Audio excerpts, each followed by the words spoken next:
Okay, let's unpack this. Imagine walking into a flower shop, right? Hmm. You just want to buy a simple bouquet. But then you realize that the dirt scattered on the floor around your feet is, well, it's resting inside the 600-year-old stone steam room of a Byzantine bathhouse. Oh, wow. You Yeah. know, you just came in for some tulips, and you are casually standing inside an active archaeological dig. It's a really profound kind of architectural whiplash, I think, because we tend to expect the ground beneath our feet to be a finished product. Right. Like a simple, flat, two-dimensional surface that's designed purely for our modern convenience, just to get us from point A to point B. Exactly. But then you step onto one specific street in the heart of Thessaloniki, and that flat, two-dimensional map becomes completely useless. Oh, entirely. You're suddenly looking at an urban landscape that operates basically as a vertical time machine. So, welcome to a brand new deep dive. I am very excited for this one. Same here. Our mission today is to take this massive stack of sources, historical archives, architectural guides, property deeds, even like municipal landscaping blueprints. And really use them to virtually walk you down a single, deeply fascinating street. Right, Komninon Street. Or in Greek, Oskomin. It honestly serves as the ultimate case study for how a modern city manages the weight of its own history.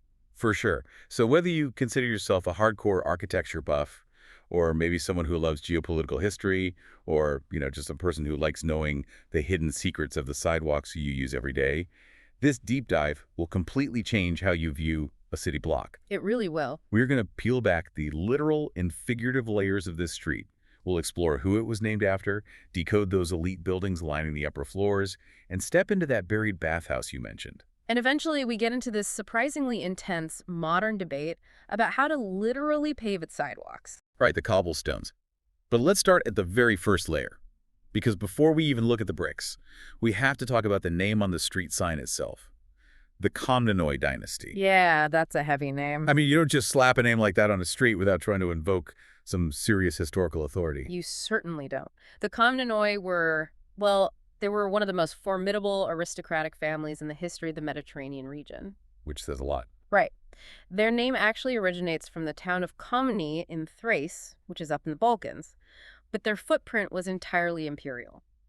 They managed to rule the Byzantine Empire for over a century, specifically from 1081 to 1185. Which, just to put in perspective, is an incredibly volatile century to maintain control of an empire. Oh, absolutely. But they didn't collapse when they lost Constantinople.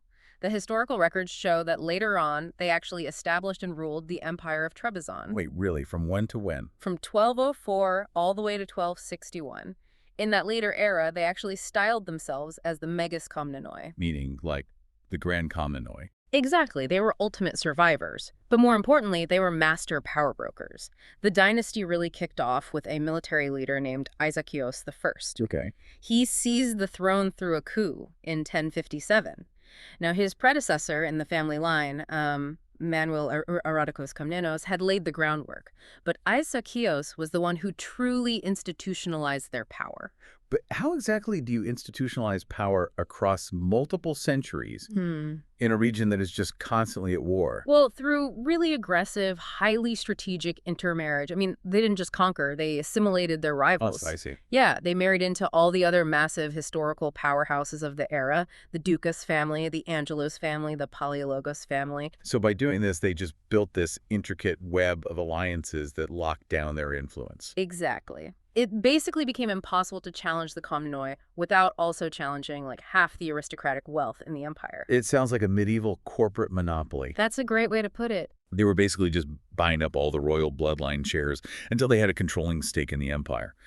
But I did notice a really strange contradiction when looking at how historians describe their identity. Oh, about the Roman descent. Yes, because in the 17th century, there was this historian named Ducange, who pushed a theory that the Komnenoi were actually of Roman descent. No. He claimed they had followed Constantine the Great to Constantinople. Right, so that was a very fashionable, though entirely fabricated claim made by later historians. So it's just fake. Pretty much. They did it to retroactively legitimize prominent families. Linking a dynasty back to original Roman authority was like the ultimate status symbol back then. Makes sense? But modern historians have completely debunked it. There is zero evidence for Roman descent.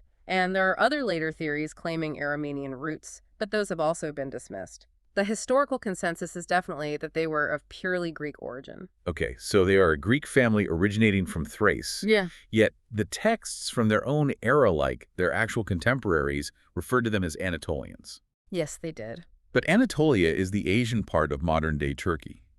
Why would a Greek family from the Balkans be called Anatolian by the people who actually knew them?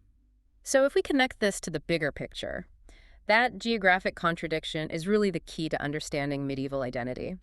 The Komnenoi held massive, sprawling estates in Paphlagonia and Kastamonu. Which are regions on the northern coast of modern Turkey, right? Exactly.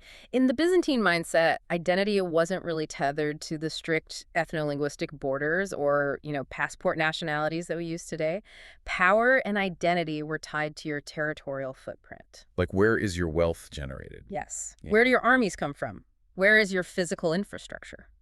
Wow. So because their money and military muscle came from their massive land holdings in Asia Minor to their peers, they simply were Anatolian. Precisely. You were where you owned land. Their identity was entirely defined by their real estate portfolio, which honestly makes them the perfect namesake for this street. It really does. Because when we transitioned from the geopolitical real estate of the Byzantine Empire to the physical brick-and-mortar real estate of Komninon Street in the 19th and 20th centuries, we see that exact same theme. Oh, entirely. The transition is striking. The buildings here are basically a physical ledger of a city whose identity was constantly being rewritten by whoever held the property deeds. Because as Thessaloniki modernized, it became this booming, cosmopolitan port city. And the architecture on Komninon Street became a mirror of the city's rapidly shifting global trade network. And the standout example of this has to be the Hotel Luxembourg. Oh, without a doubt. It's situated right at the corner of Komninon 6 and Kalapathaki. Right. So it was designed by Xenophon Paionitis in the late 19th century. Paionitis was a very prominent architect and actually a politician for the city's Orthodox community. Okay. And he designed this building to project absolute aristocratic wealth. It has these grand Corinthian columns supporting the facade and highly detailed graphic decorations carved right into the stone and glass. It is stunning to look at.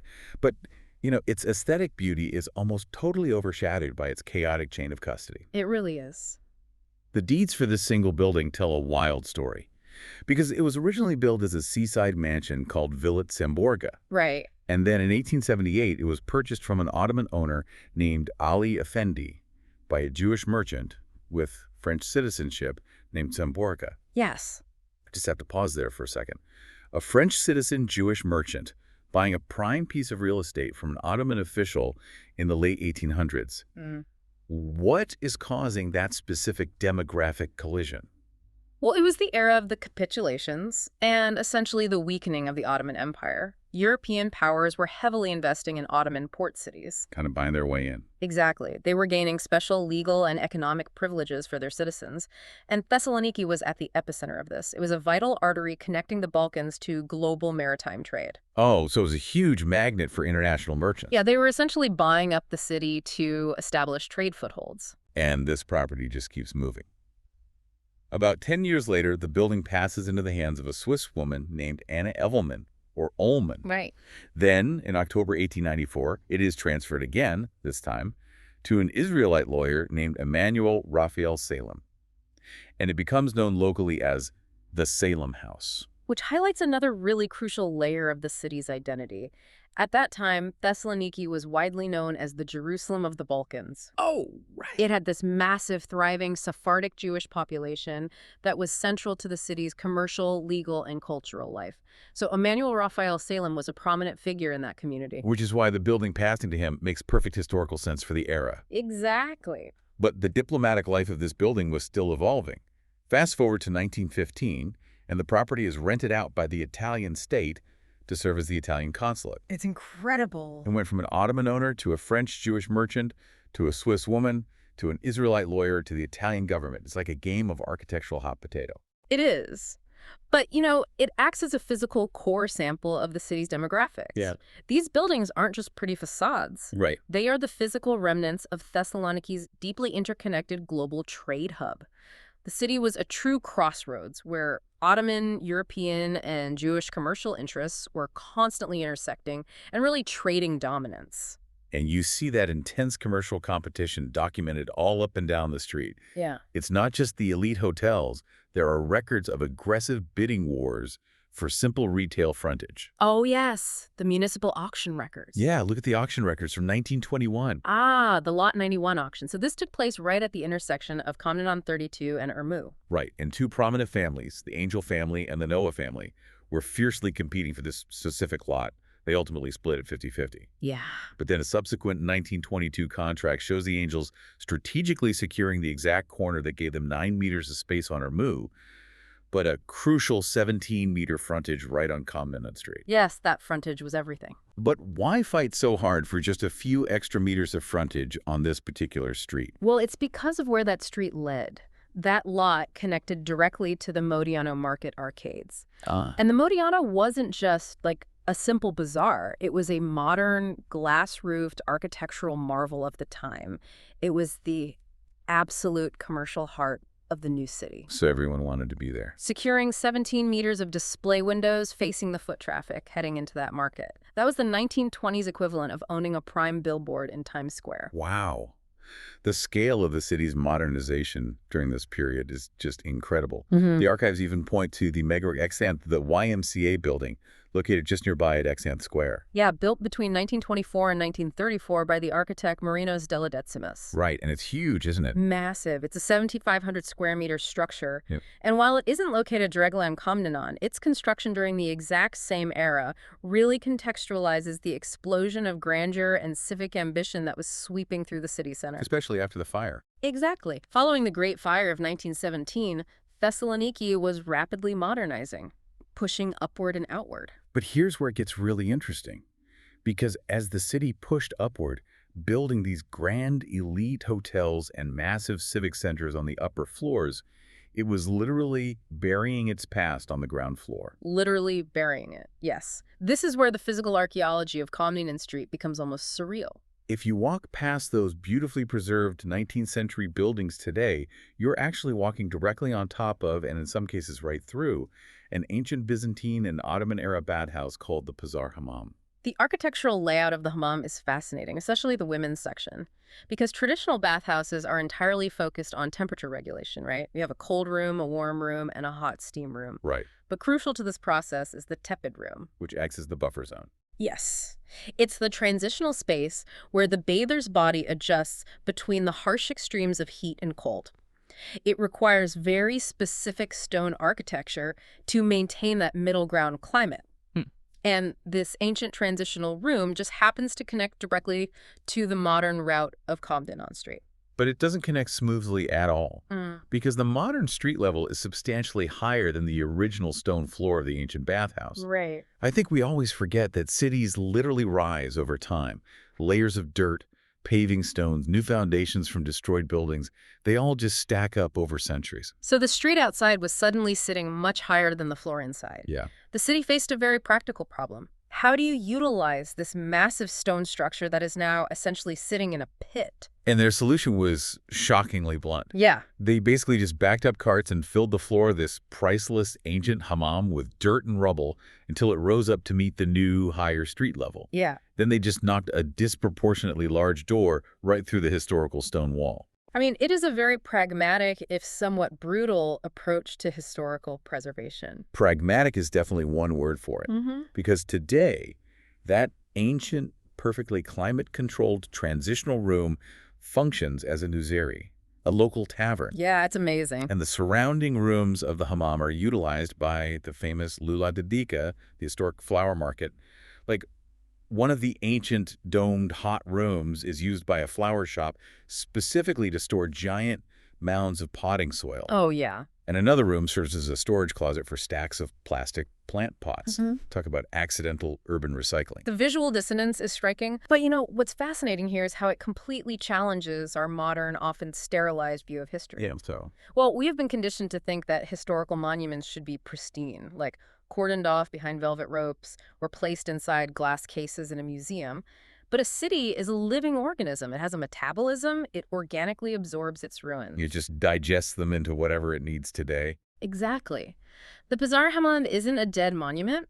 It was shifted from a place of physical cleansing to a place of social gathering where you grab an ouzo, or a commercial utility where you buy a bouquet of roses. That's so true. It is a Byzantine and Ottoman relic that is actively participating in the modern economy. I love that idea of a city's metabolism. Yeah. But actively participating in the modern economy brings us to a massive modern headache for the people who actually have to run the city today. Oh, the traffic and paving? Yes. How on earth do you manage a street that is this chaotic?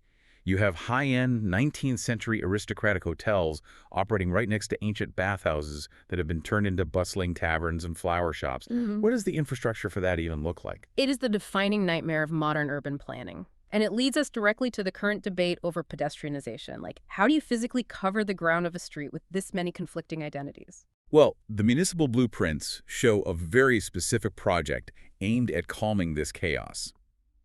The city took the section of Komninon from Veleos Irakliou down to Simiski Street and turned it into a mild traffic zone. Right. They changed the physical texture of the road by paving it with granite cobblestones.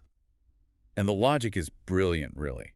Cobblestones physically force drivers to slow down. They absolutely do. It calms the vehicle traffic, which is vital because this specific stretch of Komninon acts as a massive pedestrian funnel. Yeah, it takes all the heavy foot traffic coming off the high-end modern retail shops on Simiski Street and channels it directly into the traditional historic markets. Like the Lulodidika flower market. Yes, and the glass-roofed Modiano, the ancient Kapani market, and the Vlali market. It creates a physical, pedestrian-friendly corridor linking the modern retail hub with the historic commercial heart. It sounds like the perfect urban design solution. But when you look at the maps provided by local urban critics, there are glaring, massive missing links. At the untouched sections. Yes, the project is completely unfinished. The stretches of Komninon, from Niki's Avenue to Simiski and then from the Luludidika up to Ermou, are entirely untouched. They're just standard asphalt. Right. I just don't get why they didn't finish the job. If the granite cobblestones look fantastic, highlight the historical aesthetic, and slow down cars, why leave the streets around the most valuable real estate untouched? It seems like municipal laziness. Well, this raises an important question because it isn't actually laziness. It's acoustic engineering clashing with historical aesthetics. Wait, acoustic engineering? Think about the practical friction of those materials.